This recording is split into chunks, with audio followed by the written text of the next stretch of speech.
Welcome to Over It and On With It. I'm your host, Christine Hassler, and for over a decade, I've been a life coach, speaker, and author.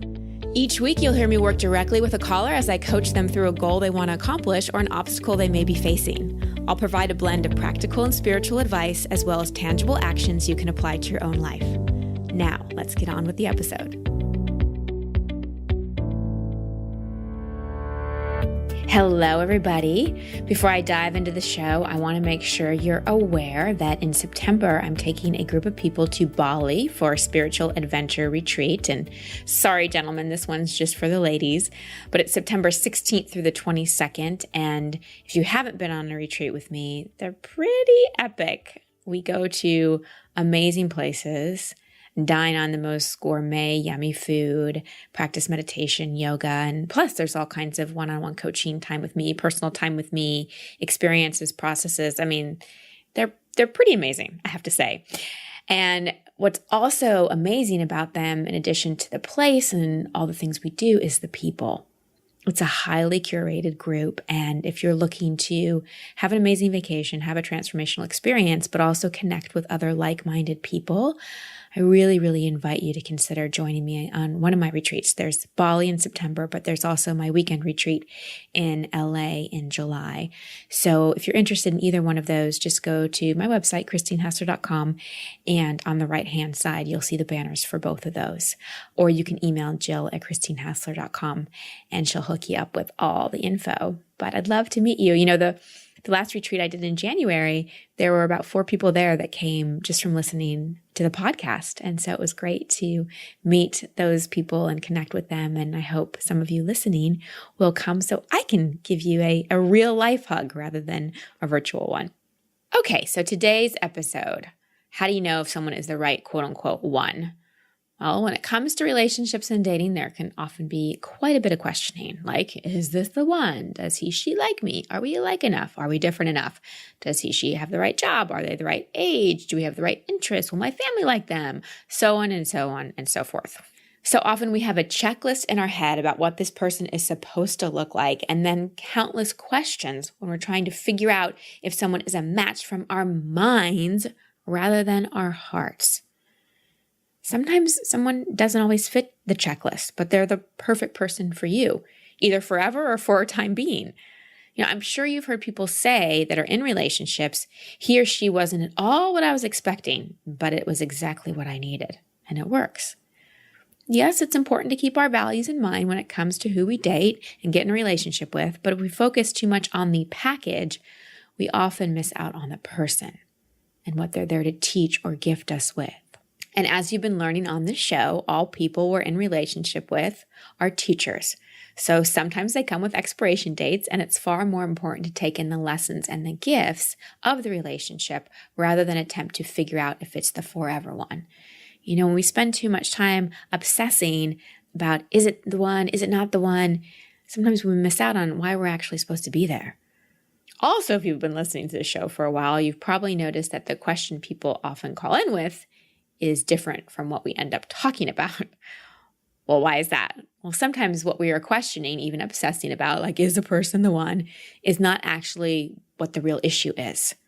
And the obsessing about that particular question is just hovering and hovering and hovering around as a way to distract ourselves. Like in Jennifer's case, who called in asking about whether or not she should be dating a guy 10 years younger than her. But as we talked, that wasn't really the issue at all. So this is really a great episode for all y'all coaches out there to pay especially close attention to, and I'm going to break down why after the call. So as you're listening to this episode, consider, have you been dating someone and you're trying to figure out if they're the right fit?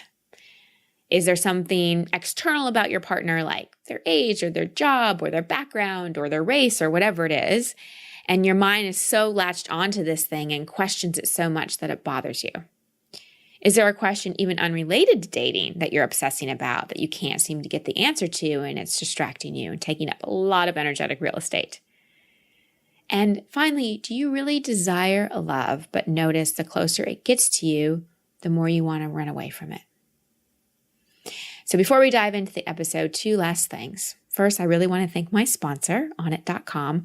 They're my favorite supplement and human optimization company. If you go to onnit.com/Christine, you're automatically going to get 10% off all their products, including my favorite Alpha Brain, which I take every day for focus. It really, really helps me. I notice the difference when I don't take it. Plus, they've got all kinds of other protein powders, supplements, really cute workout clothes. So check it out, onnit.com/Christine, and it's ONNIT. Also, before I play the session with you, I want to apologize because after I listened to this episode, I was aware that I made a statement about a woman dating a man and then made a statement about a man dating a woman. And I realized I left out a big part of the population by only referencing those in heterosexual relationships. So I apologize for that. And the information shared today applies to anyone, straight, gay, or those who prefer not to label it at all. All right, so now on to the episode. Hello, Jennifer. Welcome to the show. What's your question?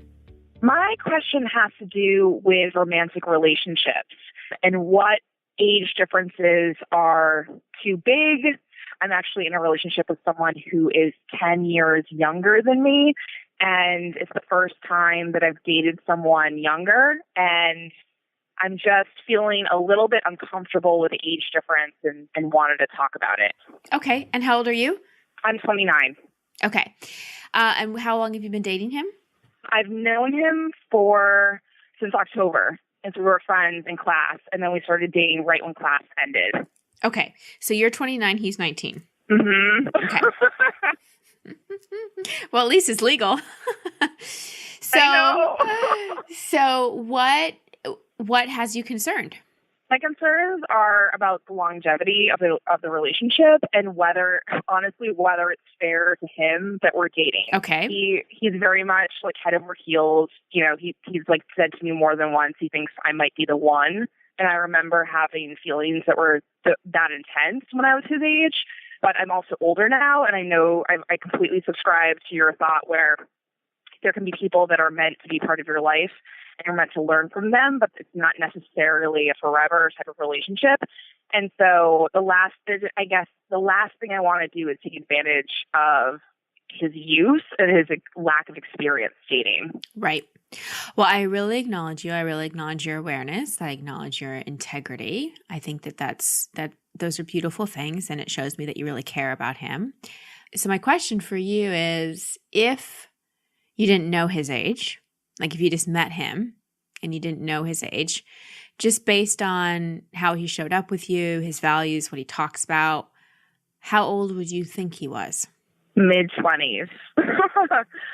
Yeah. And would this be a problem? He's more emotionally aware and mature than guys that I've dated in their mid-30s and older, really. Okay. Which is confusing. Right. So why are you taking responsibility for his journey? That's what he says. Are you being honest with him? Do you feel like you're leading him on? A little bit, because I applied to go to school and I'm waiting to hear back responses. And if I'm afraid he wants to move with me, and I'm feeling like his gusto about the relationship is like so intense, and I don't know if I can bear it long term if I'm going to be going to grad school. Okay. So, yeah. Have you been honest with him about that? Yes, I have. Okay. And what's his response? He keeps saying that he'll do anything, that he'd move, that, that's like the best things are unexpected, and that he doesn't care about the age difference, and that, he wants to move. But that's where it comes back to the age for me, is that like, I don't want, because I've been older and I've had a career before pursuing the one that I have now, that, I feel like I know myself really, really well. And when I was his age, I didn't know myself as well. And this is where, like, what you said just really hit home really, really, really quickly, is that he grew up he grew up fast. He's had a lot of life experience. He acts older than he is for really valid reasons. It's like, I don't want him to move with me and then something happen where I'm too busy with grad school and he hasn't gotten his bachelor's degree. And I guess, like, I'm just worried about those, like, differences in age because I've experienced things. Right. All legitimate, still his journey. And honestly, this sounds less like an age issue and more like he's coming on too strong. Okay. Like, to me, I hear you concerned about the age and where he is in his life and everything like that. But I'm wondering if what really is sort of scaring you a little bit is a man saying, Jennifer, you're the one. I want to be with you. I'll do whatever it takes, and I'm all in. Huh. I'm sorry. I'm laughing. I'm just, huh. I don't, if I'm going to be really honest with you, I haven't dated a lot of guys that have been available before. And I think there's a part of me that doesn't trust it. Right. So why do you think you've dated unavailable people? Who do you think has really been unavailable? I think myself in some ways, and also my past, like the way that I grew up, to be honest. My parents were divorced, but my father ended up cheating on my mom and cheating on like every person he was with after. So, I've given that a lot of thought. I'm aware of it. I'm trying not to respond viscerally to someone who's available, but I think there's part of me that like is not comfortable with that amount of adoration because I just don't trust it. Right. Well, how convenient that he's 10 years younger, so you can use that as an excuse to break up with him. Yeah. And please know I got so much love for you, and I'm being direct. I appreciate it. You're so on the money. I don't think anyone's put on this, been on the money. Because the thing is, and I really acknowledge your honesty and your vulnerability in this, because you're trying to have control over this and be like, oh, I'm trying to protect him and he's young and he doesn't know, blah, blah, blah. And what I'm encouraging you to look at, because right now I'm coaching you, I'm not talking to him, right? So what I'm encouraging you to look at is like your side of the street here, and what's really a legitimate, we're not looking in the same direction kind of vision, values, concern, and what's more fear. Because here you have this person that you say you want, I'm sure in other relationships where people haven't been available or haven't been committal or haven't shown up for you, you've wanted them to, just like you wanted your dad to be there and loyal and all these things. But yet you've tried to get love from different kinds of men who remind you of dad, and you know how that turned out. And now you have this person who is showing up like you've always probably fantasized about. And it's scary. Yeah, it's almost like if I have these moments where I feel like I'm like totally in it, and then I have moments where it's like red alarm, back up. Yeah, don't get hurt. What are those moments? When I miss him, when I get used to he's like going on a snowboarding trip. He's in Maine right now. And, he's like gone, and I just like imagine him like meeting someone his age, like on, on the slopes, and then, things like that. Like, I'm scared of, I guess, like really, really getting used to someone and then having them leave. Mm-hmm. Yeah. It's just, right. I just don't want to have to and then that means I throw myself into my work because I'm good at doing that, and it's stable, right? Have you forgiven your father? I'm definitely working on that, but I would be lying to you if I said that I had. I'm still at a point where I still experience a lot of anger, to be honest. Okay. So I would really, really encourage some work around that, because that's directly impacting your relationship with this young man and any other man you have in your life. And remember, forgiveness does not mean you condone what happens. But forgiveness means you accept it. You know that person was doing the best they could, and you stop trying to get the love from your father by dating men like him. Mm-hmm. And you stop creating, because basically your fears are just created thoughts based on your past. But every man is not like your father or ex-boyfriends.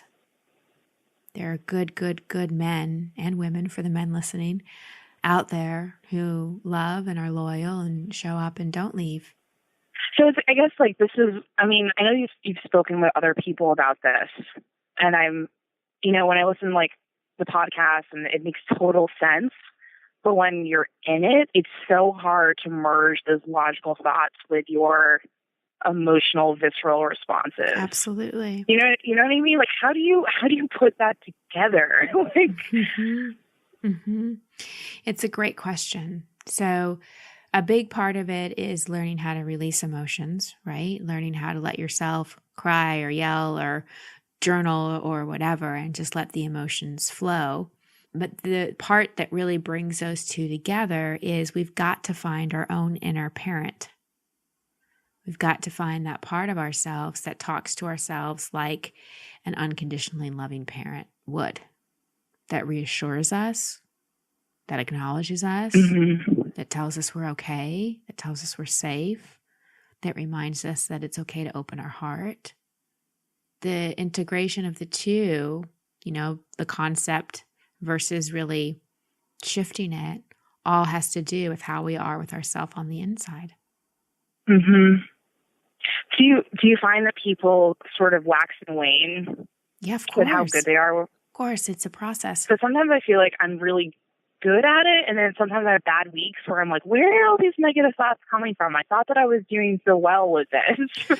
Well, it has to do with setting up practices and, in place as well. Like I meditate every day. I feel it when I don't. I do a little writing about what I'm grateful for. I visualize, I eat healthy, I sleep, I exercise. It's setting up those practices as well. So for you, the waxing and waning has to do with how much you remind yourself and how much you work on reprogramming the story that you want to tell. We can't. I think like there's just part of me that's like so tired of having to like work on it. You know what I mean? Like it's like I just wish I could just like I don't know. It's like I'm gonna be 30. Like I'm an adult. Like when when can I just like be totally like have that moment? Like I know this sounds super cheesy, but like that eat, pray, love moment where I'm just like, okay, like end of the movie, like I'm there. Like it just takes like so much. Like you just can't let yourself like go. Like you have to like always check in with yourself. Well, you could have that moment right now if you want. You could totally have that moment right now. The thing with Eat, Pray, Love, and, she didn't become enlightened and walk on water. What she did was she finally accepted and she stopped making herself wrong. The reason why this feels like an endless process for you, Jennifer, is because you're continually trying to fix yourself. There's nothing to fix. You're not broken. Loving ourselves is putting spiritual practices in place and talking to ourselves with kind words and doing things that support our emotional well-being. But if you do it from the motivation of there's something wrong with me, I need to fix it, then of course it feels exhausting. So your eat, pray, love moment comes the moment when you decide there's nothing wrong with you. Yeah. And that everything that you do is an act of loving yourself, not fixing yourself. You've been fixing yourself, not loving yourself. Yeah, it makes a lot of sense. It does. And how amazing that this teacher, this young man, has come into your life to be a mirror. He really has been an incredible teacher. Yeah. Like, really. So instead of trying to figure out the long-term viability of the relationship or whatever, can you stop trying to define it and put it in a box and really look at what am I learning? And I'm going to open my heart here. And just because I'm older doesn't mean I know better. I'm going to open my heart to see what there is to learn. And as long as you're being honest and you're not leading him on and you're sharing your feelings, Yeah. And the age is teachers and relationships come in all different sizes, and it doesn't always look like we thought it was going to. Definitely. And I think I need to give him respect too. Like really, really honor. I really think that that's something that I have to keep reminding myself is that like he makes his own choices. Yes. You know what I mean? Like I'm not his guardian. I'm not his caretaker. That's not Correct. what this is. Correct. Stay on you. Stay on you. It's It's easier if you divert your attention elsewhere. Oh, I just had that totally. epiphany. Totally. It's easier to fixate on someone else and figure out what they need. And yep, 100%. Thanks, Christine. You just kind of like busted open something that I've been thinking about for a long time and was really confused about. And I definitely have a lot more clarity regarding this. It was very humbling. Thank you. Well, you're welcome. You're welcome. And I hope that it also felt supportive and encouraging, because you're doing amazing, Jennifer, and there's nothing wrong with you. You've come really far, especially with your background and everything that you went through. It's really time to start acknowledging yourself and how far you've come, but also just who you are and all those things he's saying about you. See them in you. It's time to really see and be who you really are. Thanks so much. Seriously. This has been amazing food for thought, really. You're welcome. I'm going to have to write about this. I'm going to have to journal about this. I really acknowledge how coachable Jennifer was and how much she was able to truly drop the questions she came in with and be open to the guidance I was offering her. Being coachable is so important if you're seeking the answer to something. If you're 100% fixated on getting the answer to the question you think you have, you may not be open enough to uncover the issue that's truly underneath the question you're obsessing about. So like in Jennifer's case, you can see the question really wasn't about his age. The issue here really was all her fears of abandonment, men cheating on her, all the stuff from her father in previous relationship. All that story was coming up. You know, she never has had love from a man, and a man who truly showed up for her. And now that she has that, there's a part of her that's freaking out. And instead of really facing intimacy, letting love in and healing the old story she has about men, she's obsessing over the age difference and going into over-responsibility for his life. Now, going into over-responsibility for someone else and trying to decide what's best for them is another way we distract ourselves from really looking at what's best for us. So instead of worrying about, his future and all that, and why I asked her so much if she was honest and she was direct, because, if she's being honest and she's being direct, then he's responsible for the choices he make. If we're leading someone on, if we're not being honest, well, then that's a different story. But I kept asking her, are you communicating with him on this? Are you telling him this? And she said yes. So that's when I kept bringing it back to her and really encouraging her, instead of worrying about his future, to look at her past and how there's some core wounds and issues that she needs to clean up so she can let love in. It's easy to be distracted by something that doesn't matter in the long run. And it's easy to be distracted by trying to figure out what's best for someone else. But we have to look at our side of the street and look at what's best for us and our healing and our growth. Now, I told you I'd kind of call out you coaches here, and this is the part where I'm going to do that. So for some of you listening, when the call first started and you found out she's 29 and he's 19, you might have already had an opinion about the situation. You might have already thought, well, she shouldn't be dating someone that much younger. He's not even 20 years old. He still has his whole life ahead of him. That's, 10 years isn't that big of a deal, but 19 and 29, those are different life stages. So if I had allowed my opinions about that to get in the way, I wouldn't have been able to coach her in the direction that I did. So it's very important as coaches that we show up neutral, that we don't have an opinion, that we ask questions, that we're truly detectives, and that we're in service to the person's highest good and less attached to our opinion about something. And that way we can really see essence, not form.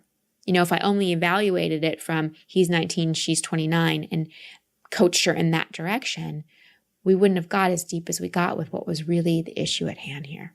And finally, Jennifer asked about how to really integrate, her question about, okay, I know this stuff in my head, but on a daily basis, it's hard to remember those things. It's all about setting up practices, just like I told her.